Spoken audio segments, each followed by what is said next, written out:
శ్రీ రాధాకృష్ణ మందిర ఆలయ శంకుస్థాపన మహోత్సవం పండుగ వాతావరణంలో నిర్వహించారు. ఈ కార్యక్రమానికి ముఖ్య అతిథులుగా మంత్రి కారుమూరి నాగేశ్వరరావు, ఎంపీ బీద మస్తాన్రావు, ఎమ్మెల్యే వల్లభనేని వంశీ పాల్గొన్నారు.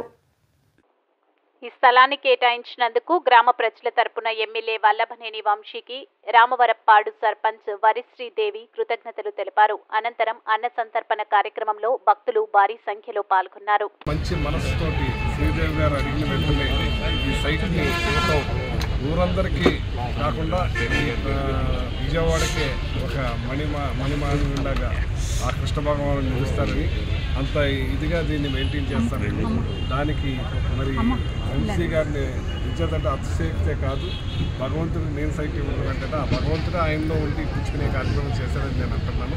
అంచేత యాదవ సోదరులందరూ కూడా వంశీ గారికి అండగా ఉండాలి, అన్ని రకాలుగా సహకరించాలి.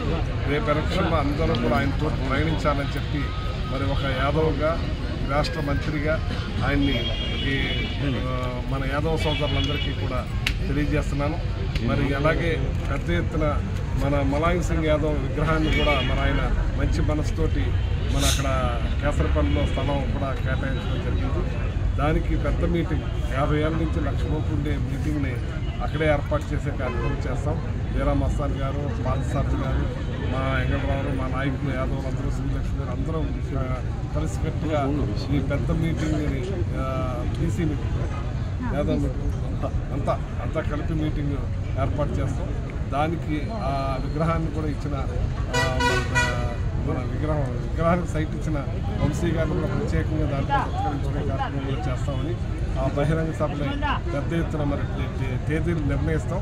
ఆ విగ్రహావిష్కరణ ఆ బహిరంగ సభ కూడా పెద్ద ఎత్తున పెట్టే కార్యక్రమాన్ని మా సారథి గారు, మన వీరా మస్తాన్ గారు, మేము నాగసత్య గారు, శ్రీలక్ష్మి గారు మొత్తం యాదవులందరూ కూర్చొని డిసైడ్ చేస్తామని చెప్పి తెలియజేస్తూ ఈ కృష్ణ భగవానుడు మరి వంశీ గారి కుటుంబానికి తరతరాల వాళ్ళ బిడ్డల సంతతికి మంచి చేకూర్చాలని, మంచి చేకూరుస్తారని మనస్ఫూర్తిగా కోరుకుంటూ సెలవు తీసుకుంటాం.